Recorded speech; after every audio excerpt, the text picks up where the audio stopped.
Hello friend, welcome to modern classes. दोस्तों, आज इस क्लास के अंतर्गत पढ़ने वाले हैं सीटिंग अरेंजमेंट। सीटिंग अरेंजमेंट का बेसिक चीज़ आज पढ़ेंगे तथा टाइप कितने प्रकार के होते हैं, इन सारे चीज़ को आज पढ़ेंगे। आज बेसिक के अंतर्गत ए से लेकर जेड तक इसमें जितना भी बेसिक हैं सारे चीज़ को अध्ययन करेंगे और उसके बाद देख लेंगे कितने प्रकार के क्वेश्चन बनते हैं, अर्थात टाइप वाइज पढ़ेंगे। दोस्तों, आज का क्लास स्टार्ट करें इससे पहले आपसे एक छोटी सी रिक्वेस्ट है, यदि आप नए हैं तो हमारे चैनल को सब्सक्राइब करें और बेल आइकन को प्रेस करें।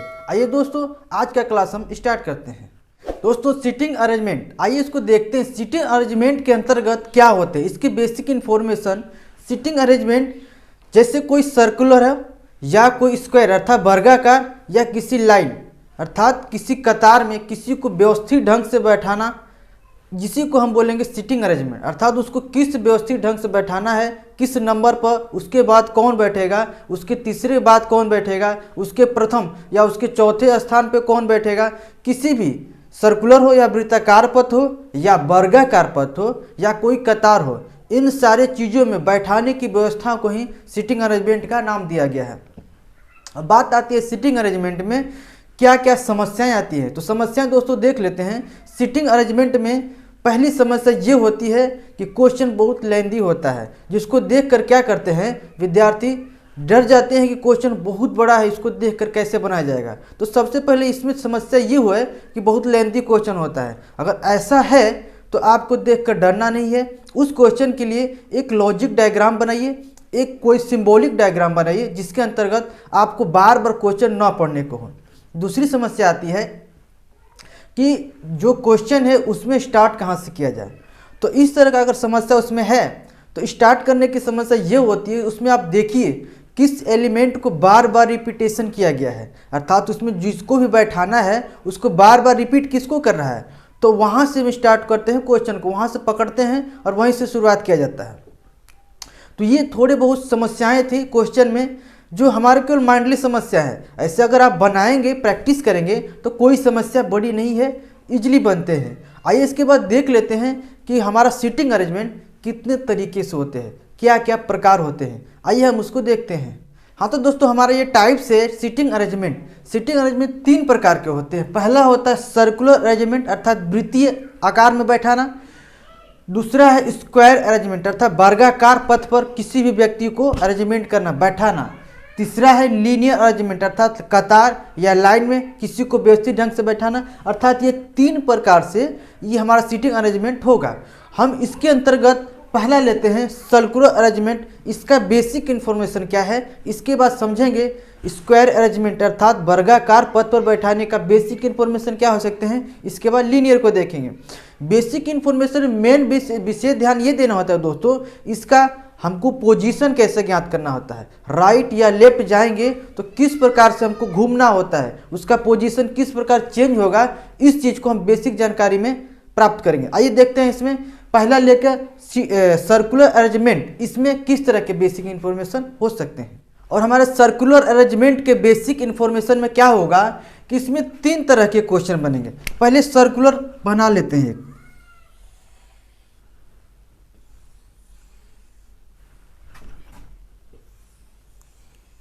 ये तीन पथ हैं, ठीक। और इसमें तीन तरह के क्वेश्चन क्या होंगे। जिस सर्कल का आपका सेंटर पॉइंट है, पहले व्यवस्था में क्या बैठेंगे कि पहले में कोई भी व्यक्ति सेंटर की तरफ मुख करके बैठेगा, ठीक।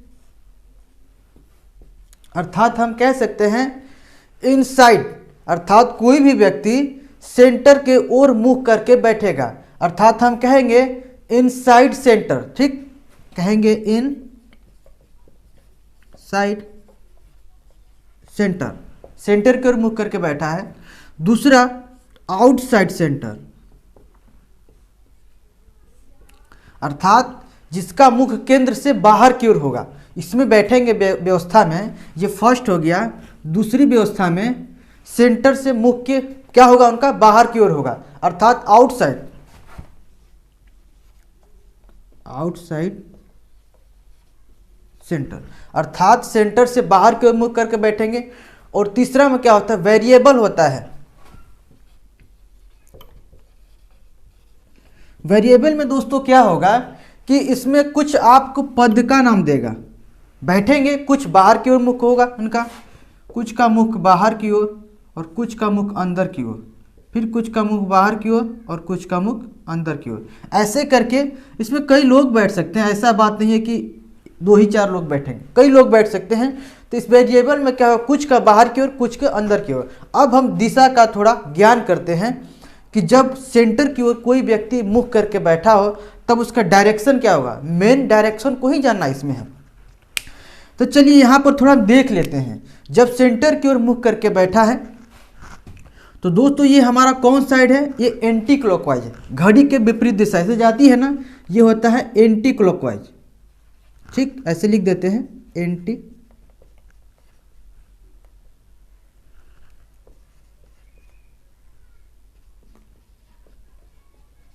Anti clockwise. ठीक, ये हो गया आपका क्लॉकवाइज।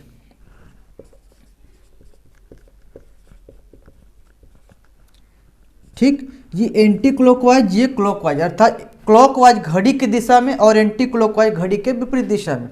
जब कोई व्यक्ति यहां खड़ा है, अगर कहेगा कि वह अपने दाईं तरफ मुड़ता है तो दाईं तरफ या इस व्यक्ति के दाईं तरफ दूसरा कौन बैठा है, तो दाईं जब भी कहेगा तो हमारा जो दायां हाथ होगा वही इसका साइड होगा, अर्थात ये आपका राइट होगा, दाएं का मतलब राइट, और इधर क्या होगा, ये लेफ्ट साइड होगा आपका। क्लियर।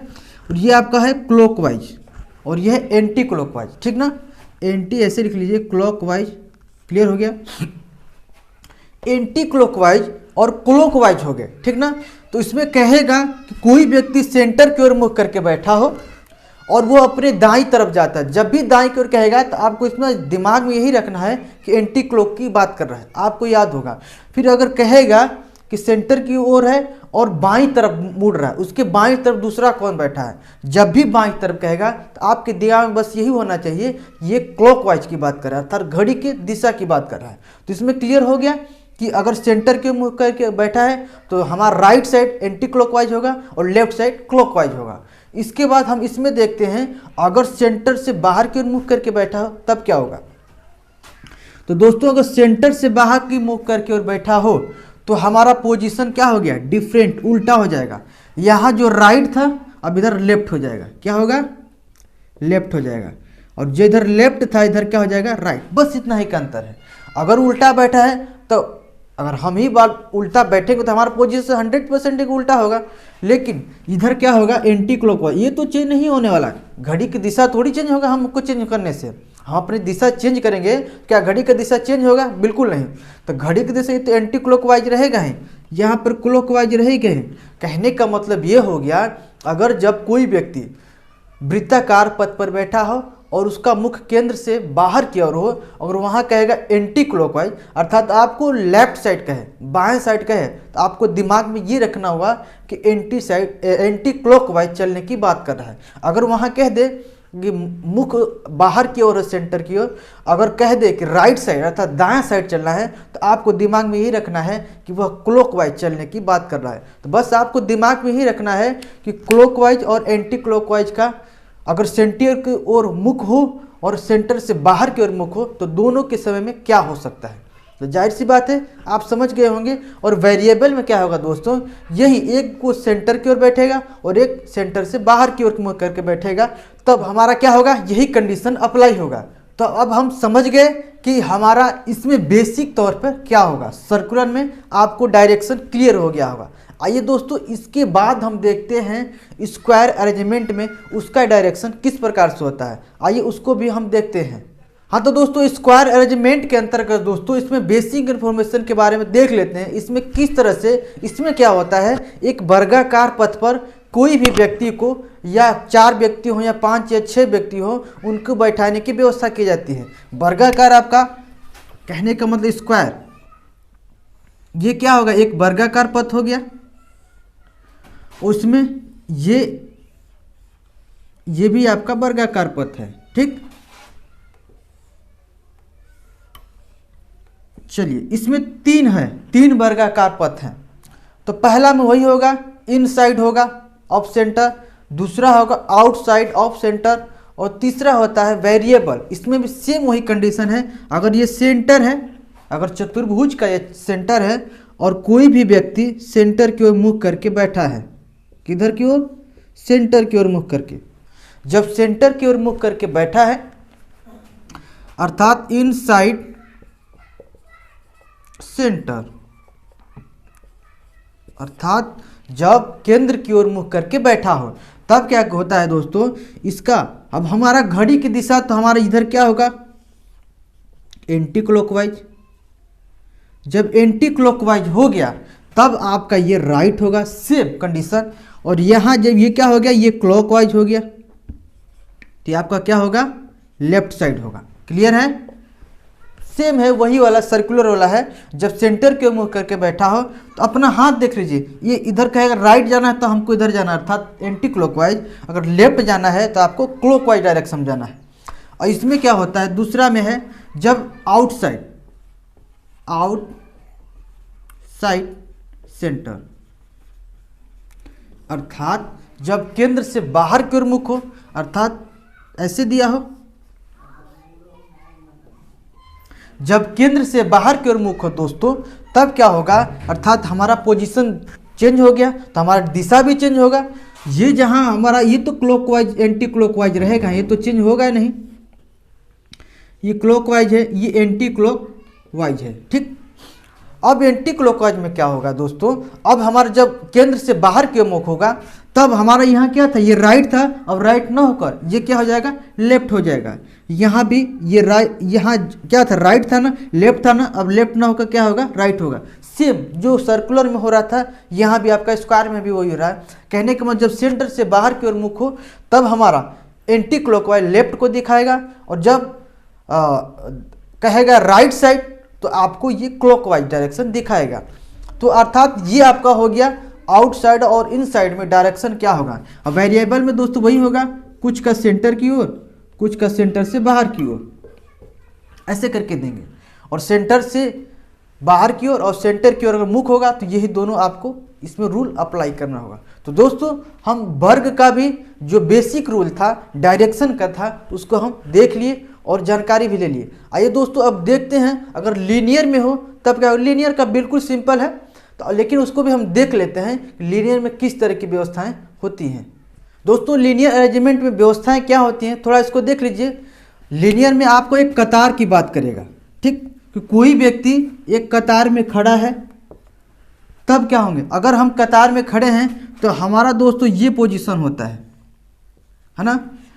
जब कतार की बात करेगा तो ये वाला आपका राइट साइड हो गया और ये आपका क्या हो गया, लेफ्ट साइड। ये तो सिंपल है, जो हमारा लेफ्ट होगा, हमारा लेफ्ट जो राइट होगा वो राइट होगा, तो इसका ये राइट होगा, ये क्या हो गया, लेफ्ट। अगर यही डायरेक्शन चेंज कर दे, इधर क्यों मुँह करके बैठा हो, ठीक, तब क्या होगा, ये आपका लेफ्ट हो जाएगा और ये क्या होगा, राइट होगा। बस इतना ही ध्यान देना होगा। अगर कोई लाइन में हो, अगर रेखा में हो, ठीक, अगर राइट की बात करें, राइट है तो अपने साइड से अपना राइट लीजिएगा, और कहेगा बायां है, अगर लेफ्ट है तो आपका अपना लेफ्ट, इसका लेफ्ट होगा। अगर पोजीशन चेंज कर रहा है कि कतार के उल्टी दिशा में बैठा है तो इसका पोजीशन भी आपका चेंज हो जाएगा।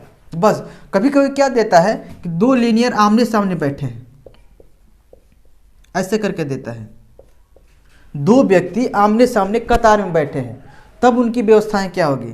तो आमने सामने कतार में बैठे हैं, अगर सीधा है तो आपका राइट ये हो गया और लेफ्ट आपका ये हो गया, ठीक। अगर अपोजिट में है तो ये लेफ्ट हो गया और ये आपका राइट हो गया। सिंपल सी बात है। तो लीनियर में बस इतना ही बेसिक इन्फॉर्मेशन है। कुछ इंपॉर्टेंट पॉइंट है दोस्तों जो सीटिंग अरेंजमेंट को बहुत आसानी से बनाने में मदद करते हैं। जैसे क्वेश्चन में आता है अथवा और या करके दे देता है या जो कह देता है, इसका मतलब क्या होता है, आइए इसको हम समझते हैं। इंपॉर्टेंट पॉइंट के अंतर्गत देखते हैं दोस्तों, सीटिंग अरेंजमेंट के अंतर्गत क्या होता है कि कुछ ये और या तथा ये वर्ड्स हैं जो यूज होते हैं और इसका कुछ मतलब होता है। इसका मतलब क्या होता है, अगर ये वर्ड और या तथा अगर यूज हो रहा है तब इसका मतलब यह दूर अर्थात फर्स्ट पर्सन को व्यक्त करता है। अब आपको समझ नहीं आया होगा दोस्तों कि ये दूर अथवा फर्स्ट पर्सन सर क्या बता रहे हैं। दूर अथवा फर्स्ट पर्सन का मतलब क्या होगा, आइए एक उदाहरण के माध्यम से देखते हैं, ज़्यादा आपको क्लियर होगा। आइए लेते हैं एक उदाहरण, उसको समझते हैं।